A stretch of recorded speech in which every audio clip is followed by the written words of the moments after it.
नमस्कार news room को स्वागत जनाऊँ मुश्मा।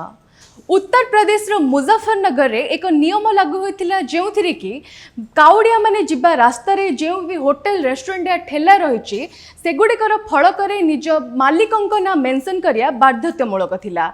एहाकु नै राजनीति माहौल खूब तीव्र धरिथिला। विभिन्न दिगरु विभिन्न प्रतिक्रिया मध्य आसीथिला। बाबा रामदेव मध्य एबे एहाकु नै एक प्रतिक्रिया रखिचंती जहा कि पॉजिटिव रहिछि, किंतु आमे किछि दिन तळे देखिथिले कि प्रियंका गांधी भद्रा एहाकु नै खूब तीव्रता प्रकाश करिथिले एवं कहिथिले कि एहा आम संविधान रो विरोध रे। राज्य सरकार को निष्पत्ति को जोगगुरु बाबा रामदेव समर्थन करिसंती। से कहिसंती जदि निजर उत्पाद रे नाम उल्लेख करिबारे रामदेव को कोनोसी असुविधा नाही तेबे रहमानक पई नाम घोषणा करिबारे समस्या कौन पाई। खाद्य दुकान नाम फलकारी मालिकों नाम उल्लेख नहीं बाबा रामदेव कहिसंती समस्ते निज नाम को नहीं गर्वित हेबा उचित। नाम लुचाइबार आवश्यकता नहीं, कार्य रे केवल शुद्धता आवश्यक। जदि आमर काम शुद्ध तेबे आमे हिंदू मुसलमान किंबा अन्य कोनोसी संप्रदायर हेबा गुरुत्वपूर्ण नुहे। उत्तर प्रदेश सरकार काउड़िया यात्रा मार्ग रे थिबा खाद्य प्रतिष्ठान गुड़िक सेमानक मालिकों नाम प्रदर्शित करने को निर्देश देबा परे एही विवाद आरंभ होइथिला।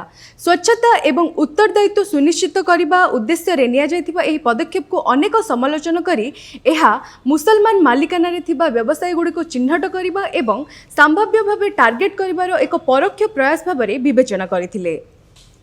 विरोधी दल नेता माने एही निर्देशनामा को तीव्र पक्षपातितार उदाहरण बोली दर्शाई एहाकु निंदा मध्य करथिले। समाजवादी पार्टी पक्षरु कुहा जायछि जे एबे यूपी रो काउड़िया यात्रा मार्ग रे भय और आतंकर वातावरण सृष्टि होईछि।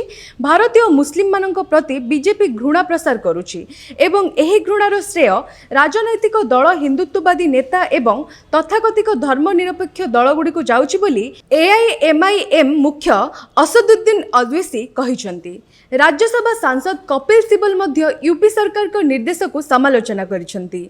विरोधी दल मानकर जोरदार विरोध भितरे एनडीए रो केतेक सहयोगी दल मध्य एबे सरकार को ऊपर चाप सृष्टि करुछंती। मुजफ्फरनगर पुलिस स्पष्ट करिछि जे भोजनालय गुड़िक स्वेच्छाकृत भाव में सेमानक मालिक एवं कर्मचारी नाम प्रदर्शित करने को अनुरोध करा जायछि।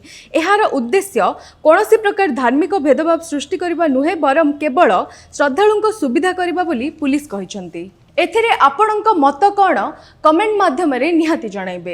एपरि अधिक न्यूज देखिबाकू आम चैनल को लाइक करंतु, शेयर करंतु और सब्सक्राइब करंतु। धन्यवाद।